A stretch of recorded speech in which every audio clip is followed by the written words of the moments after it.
Shalom, bien-aimés dans le Seigneur. Vous êtes bel et bien sur votre émission Le son de la trompette, une émission qu'anime votre serviteur, le pasteur Serge Bia. Bien-aimés dans le Seigneur, aujourd'hui, les thèmes que nous allons aborder, nous parlerons sur la réalité spirituelle de fondement. Bien-aimés dans le Seigneur, vous savez, la Bible nous dit exactement, lorsque les fondements sont renversés, que fera le juste? Bien-aimé, la fondation est une partie cruciale pour tout édifice, pour toute chose dans la vie. Bien-aimé dans le Seigneur, en tant qu'enfant de Dieu, nous savons que l'homme est un esprit possédant une âme et vivant dans un corps. Mais l'homme a été d'abord créé à l'image de Dieu.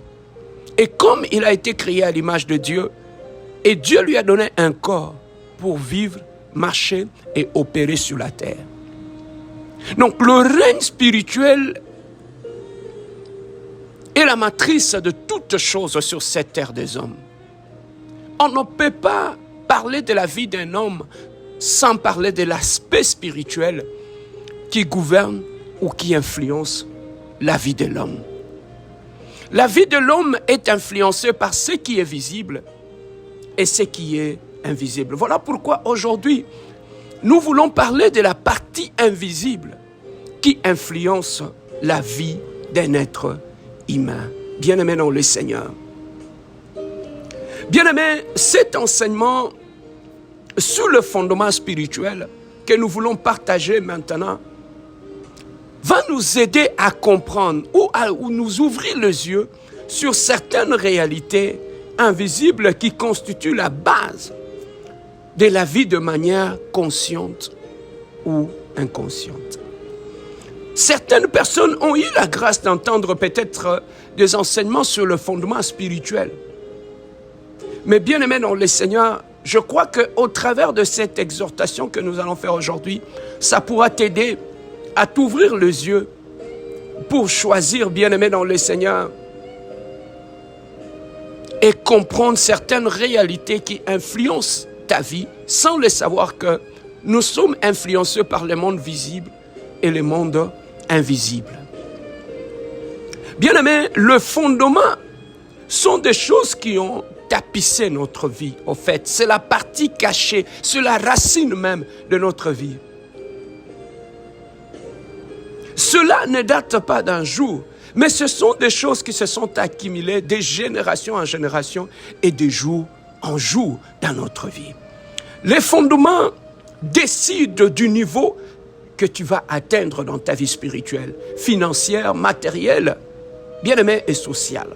Le fondement détermine la profondeur de ta chute. Il décide ce que tu vas devenir dans la vie.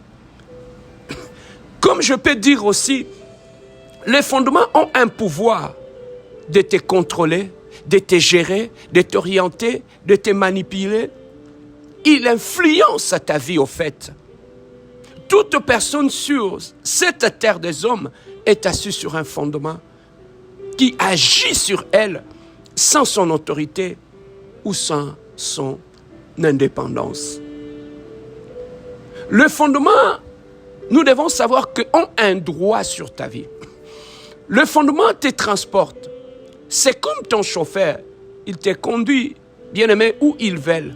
Quand ils veulent, à la vitesse de leur choix, ils conduisent ton mariage, ils peuvent conduire ton foyer, ils peuvent conduire tes finances, ta santé, tes bénédictions, où ils veulent, bien-aimés dans le Seigneur, parce qu'ils sont le soubassement de ta vie et ils ont une influence capitale sur ta vie. Alors, c'est très dangereux pour un enfant de Dieu de demeurer assis toujours sur un fondement satanique. Ce fondement va tout faire pour te détruire. Parce qu'il a violé la loi des symboles, la loi des alliances en devenant un chrétien. Si tu as, au fait, un fondement sur la mort, sur l'esclavage, en un mot, un fondement négatif, que tu acceptes Jésus-Christ dans ta vie, tu n'arriveras pas à évaluer, à évoluer, parce que ce fondement te combattra toujours, à moins que tu ne t'élèves contre lui, bien-aimé dans le Seigneur. Il y a des fondements qui ne sont pas solides pour supporter, par exemple, le salut. Exemple, l'idolâtrie. Bien-aimé dans le Seigneur. Pourquoi? Parce que lorsque nous devenons enfants de Dieu, certains fondements peuvent tomber tout simplement parce que tu es devenu un enfant de Dieu. Mais nous allons voir ensemble qu'est-ce qui constitue au fait le soubassement, la fondation ou le fondement qui transporte l'homme, qui transporte une famille, qui transporte un mariage, qui transporte un homme ou une femme. Ce fondement-là est constitué de quoi? Nous allons dans la parole de Dieu, dans le livre d'Ésaïe, chapitre 51, verset 1. La Bible nous dit ceci. Écoutez-moi, vous qui poursuivez la justice, qui cherchez l'Éternel. Portez le regard sur le rocher d'où vous avez été taillé, sur le creux de la fosse d'où vous avez été tiré. Bien-aimé dans le Seigneur, est-ce que tu t'es une fois assis pour voir le rocher d'où tu es sorti, où tu as été taillé, bien-aimé dans le Seigneur? Bien-aimé, 80% de nos problèmes viennent de nos fondements. Traiter avec le fondement, bien-aimé dans le Seigneur, c'est un élément très très important dans notre vie en tant que personne et en tant qu'enfant de Dieu, bien-aimé dans le Seigneur. Lorsque nous prenons Ecclésiaste chapitre 3 verset 15, la Bible nous dit « Ce qui est a déjà été et ce qui sera a déjà été et Dieu ramènera ce qui est passé. » La Bible dit que la situation que tu vis aujourd'hui a déjà existé et a déjà été vécue par tes ancêtres. Ton futur est déjà et a été décidé par tes fondements. Dieu veut que nous ramenions à nos fondements pour que nous les traitons afin qu'ils ne nous affectent plus. Même ce que tu feras demain ne soit plus affecté par ce qui se cache dans le fondement. Bien-aimés, nos fondements, pour le savoir, est d'abord constitué des autels. Des autels, bien-aimés dans le Seigneur, parce qu'on ne peut pas parler des alliances sans parler des autels. Là où, bien-aimés dans le Seigneur, il y a les alliances, il y a aussi l'existence des autels. Voilà pourquoi, bien-aimé dans le Seigneur, lorsque tu commences à traiter les problèmes qui sont liés à ton fondement, sachez que dans ton fondement, il y a des autels. Des autels parlent, des autels réclament, des autels, bien-aimés dans le Seigneur, cherchent à détruire notre vie. Un autel, c'est le lieu où les alliances ont été contractées, lieu où on dédie la terre ou un peuple. L'autel satanique a le pouvoir d'affecter des personnes de génération en génération. La deuxième des choses, au-delà des autels qu'on trouve dans notre fondement, qui peuvent réclamer, qui peuvent parler en notre défaveur, nous trouvons aussi le sacerdoce et le sacrificateur. C'est Satan qui établit des gens comme sacrificateurs pour faire le sacerdoce. Le rôle du sacrificateur satanique est de recevoir les offrandes de main du peuple. Ainsi, lorsque tu donnes un sacrifice, tu permets à l'esprit d'avoir une emprise sur ta vie. Tu dois donc traiter avec les sacerdoces sataniques, les intermédiaires tels que le féticheur, le médium, le devin, les occultistes et toute personne qui offre un service spirituel en dehors de l'esprit de Dieu véritable. Il faut faire de recherches sur l'héritage du sacerdoce. Lorsqu'un membre de la famille qui doit hériter ne le fait pas, la malédiction rejaillit sur tout le monde. Satan fait vite alliance avec les hommes parce qu'il sait que Dieu est le Dieu des alliances. La troisième des choses que nous pouvons trouver dans notre fondement, il y a des alliances sataniques. Il n'y a pas d'autel sans alliance. L'autel est toujours bâti avec des alliances. Les autels opèrent, bien aimés dans le Seigneur, par les alliances. Une alliance, c'est un pacte, une transaction, un accord entre deux parties. Toutes les alliances ancestrales nous apportent des difficultés.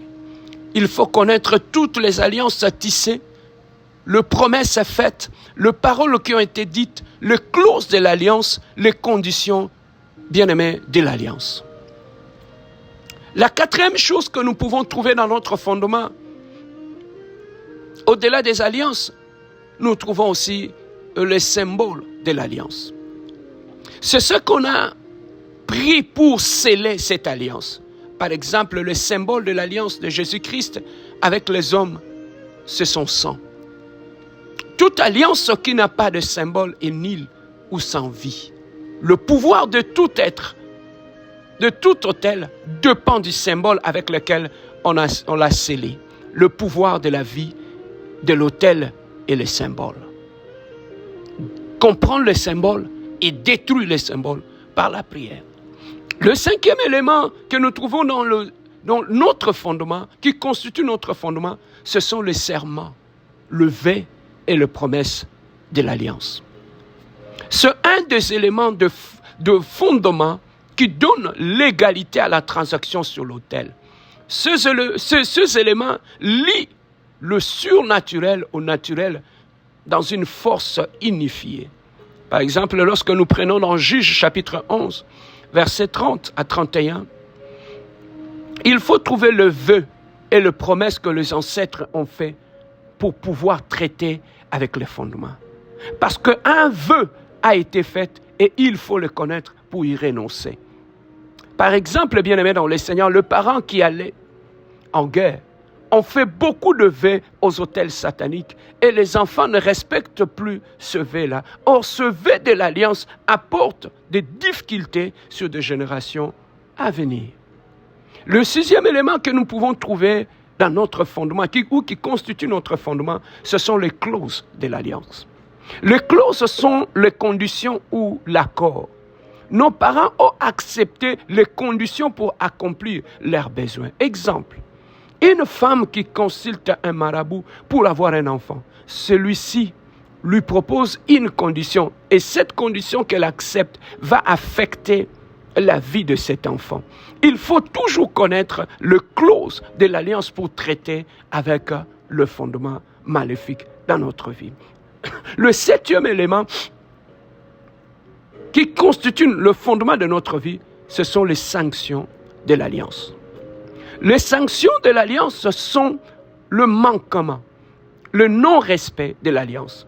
Ce sont les spécifications de punition imposées à toute personne ayant manqué de respecter l'alliance. Les esprits familiers prennent note et posent des pénalités. Ils sont chargés de veiller au respect de l'alliance. Si Dieu veut intervenir, ils brandissent les alliances que les ancêtres ont contractées. Puisque notre Dieu est le Dieu d'alliance, il respecte les alliances et ainsi, bien-aimé, tu ne pourras pas avoir gain de cause jusqu'à ce que tu traites les éléments de l'alliance. Quand les hommes traitent avec Satan, ils capitalisent sur les conditions que tes ancêtres et toi avaient acceptées. Tu ne peux rien briser, aucun fait ne peut les chasser, ni aucun gène ne peut les détruire ces alliances, parce que l'ennemi tient le clause des alliances contre toi. Huitième élément, c'est le contenu et la teneur de l'alliance. Le fondement, qu'il soit positif ou négatif, se transmet de génération en génération, mon frère, ma soeur. Un fondement traverse au moins 4 générations. Il faut examiner l'histoire de fondements passés, d'où au moins 4 générations d'en haut, des deux côtés, paternels ou maternels. Pendant le fête annuel, le peuple prolongeait et renouveler les alliances et renforcer leurs ténèbres, par exemple, fêtes de génération, sacrifices rituels et traditionnels et autres. Il faut demander aux parents d'arrêter de renouveler et de renforcer ces alliances-là. Le 9e élément, ce sont les réclamations de l'alliance. La réclamation, c'est ce qui appartient de droit en vertu de certaines transactions. C'est légitime parce qu'une alliance est impliquée. Par exemple, Dieu a posé une réclamation sur le premier-né de toutes les générations à cause de l'alliance avec Abraham. Jacob a réclamé la bénédiction à Dieu parce que Dieu a dit à Abraham, ta postérité sera bénie. De la même manière, les esprits viennent réclamer nos mariages, nos bénédictions, parce que nos ancêtres et nous avons fait alliance avec eux. Pour traiter les fondements, il faut identifier toutes ces choses-là, bien-aimés dans le Seigneur. Lorsque nous parlons en termes de sacerdoce, bien-aimés, les sacerdoces, c'est rechercher à savoir à qui revient l'héritage. C'est le tour de ton père, de ton frère ou d'une autre personne. Bien-aimé, dans le sacerdoce, on cherche qui va prendre l'héritage, qui va prendre la place, bien-aimé, du sacrificateur dans la famille.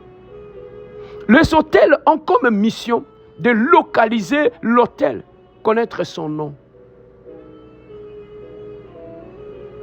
Lorsque tu pries, bien-aimé dans le Seigneur, tu dois localiser quel est l'autel qui influence ta vie, ta famille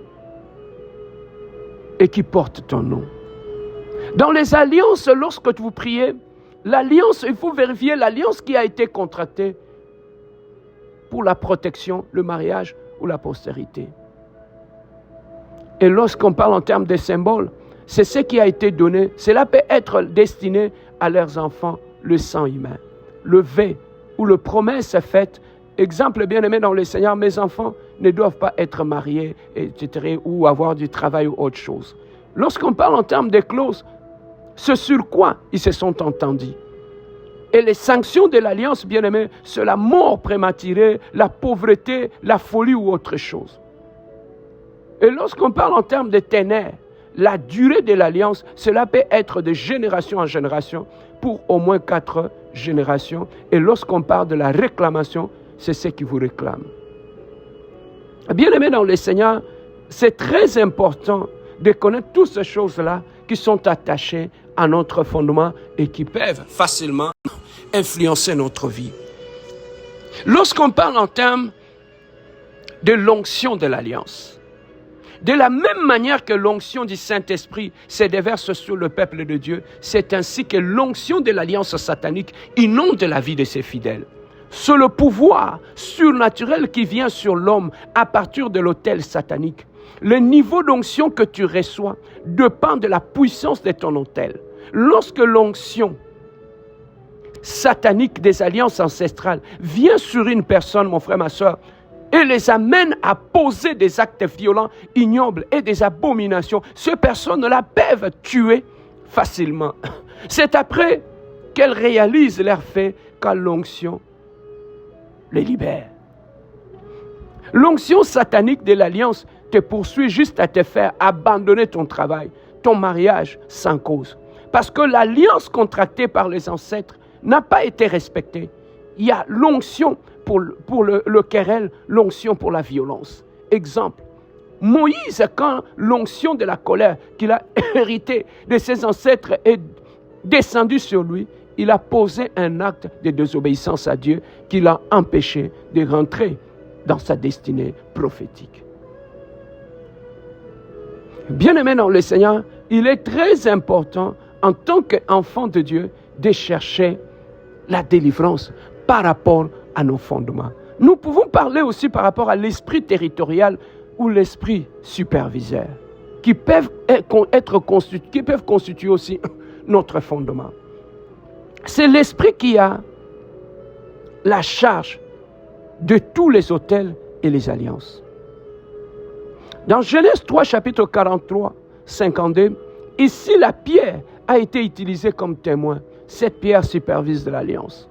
C'est un esprit qu'on voit comme femme ou mari de nuit qui nous poursuit en rêve parce que nos parents et nous avions violé les alliances. Les raisons pour lesquelles ils ont accédé à nos vies sont que les alliances ont été violées. Ils apparaissent dans nos rêves sous forme des esprits ancestraux. Pour les fondements terribles de sorcellerie, cela se transforme physiquement par des oiseaux. Il faut savoir que certains esprits offrent de la nourriture et la boisson à leurs victimes en rêve pour les souiller et continuer à les assujettir. La configuration bien-aimée spirituelle d'une communauté, d'une ville est déterminée par l'esprit territorial qui a en charge, en moins que cette ville ou communauté ne soit traitée à partir de ses fondements. Il ne pourra y avoir un changement significatif de caractère et de la vie de la communauté ou de la ville. Nous pouvons aussi parler sur le registre des événements ou des transactions. C'est l'un des éléments qui constitue le fondement. Tout ce que les grands-parents ont fait, les actes qu'ils ont posés, tout cela est écrit dans un registre par les esprits familiers qu'on appelle registre des événements ou de transactions dans lequel sont écrits les clauses, les sanctions, les tenants et les pénalités. Le symbole de l'alliance, ce sont le mouton, le poule, etc.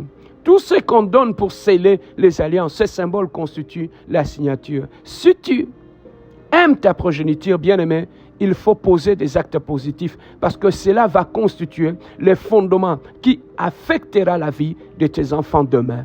Car ce n'est que nous laissons à nos enfants comme héritage, c'est aussi les actes que nous avons posés et qui constituent les fondements. Pour traiter ces fondements, il faut connaître l'événement, les transactions et les effacer. Sinon, l'esprit familier va utiliser tous ces écritures et qui sont brèves contre toi. Jésus-Christ est venu pour effacer ce bref du registre des transactions. Colossiens chapitre 2, verset 14, il faut appliquer le travail fait à la croix sur toutes les transactions qui ont été écrites contre nous. Lamentation chapitre 5, verset 7 nous dit ceci, nos pères ont péché, ils ne sont plus, et c'est nous qui portons la peine de leur iniquité. Bien-aimés, nous avons besoin de beaucoup d'informations dans la mesure où nous avons encore des parents qui peuvent nous renseigner afin de savoir quelles transactions, quels écrits ont été précédé notre naissance et même ce qui a été fait durant notre enfance. Le registre de transactions, de fondements, c'est à cause de ces registres-là que Dieu ne peut pas intervenir d'une manière concrète dans notre vie. Bien-aimés, voilà pourquoi nous voulons, bien-aimés, parler de ces éléments qui constituent notre alliance, qui constituent, bien-aimés, le fardeau. Lorsque nous parlons en termes de fondements, nous pouvons aussi voir dans le fondement, il y a ce que nous appelons la porte. Tu ne peux pas traiter les fondements sans traiter les portes. Chaque fois qu'il y a une transaction alliance sur un hôtel, une porte est établie pour que l'esprit superviseur ait un accès facile dans la vie de la personne, de la famille ou de la communauté. Aucun esprit n'entre sans passer par une porte, même l'Esprit de Dieu. C'est une loi spirituelle. Exemple, Jésus-Christ, je me tiens à la porte et je frappe pour entrer. Nous pouvons parler aussi qu'aucun esprit ne peut ouvrir la porte pour lui-même. C'est la personne qui ouvre. Et l'esprit entre. C'est une ordonnance qui gouverne le ciel et la terre. À l'exemple que dans la tombe, il a fallu que l'ange ouvre la porte, qu'il sorte. Après avoir pris connaissance, bien-aimés dans le Seigneur, de ces enseignements, vous devez commencer à faire de prières nécessaires pour libérer votre vie de toutes ces attaches invisibles qui bloquent votre avancée, votre mariage, votre entreprise, afin de prendre possession de la vie abondante que notre Dieu, le Messie, est venu nous apporter en mourant à la croix de Golgotha. Bien-aimés dans le Seigneur, il est très important que tu puisses t'élever dans la prière, dans des jeûnes et dans des prières pour détruire tout ce qui est dans ton fondement, pour détruire des réclamations, détruire des portes, détruire des sacrifices, détruire des alliances, détruire, bien-aimé dans le Seigneur, ce clause de l'alliance qui continue à contrôler nos vies, à contrôler nos mariages, à contrôler, bien-aimé, nos maisons. Bien-aimés dans le Seigneur, Dieu nous a donné l'autorité de marcher sur le serpent et le scorpion, sur toute la puissance de l'ennemi. Nous avons l'autorité en Jésus, nous avons la puissance en Jésus, bien-aimés dans le Seigneur, pour nettoyer nos fondements, afin que nous puissions vivre en paix et jouir d'une bonne vie sur cette terre des hommes. Voilà, bien-aimés dans le Seigneur, ce que je voulais partager avec nous par rapport à cet enseignement qui touche sur les fondements spirituels qui gouvernent, qui orientent notre vie. Que Dieu vous bénisse. C'était votre serviteur, le pasteur Serge Bia, le pasteur de l'église La Compassion Divine SCD de Montréal. Que Dieu vous bénisse.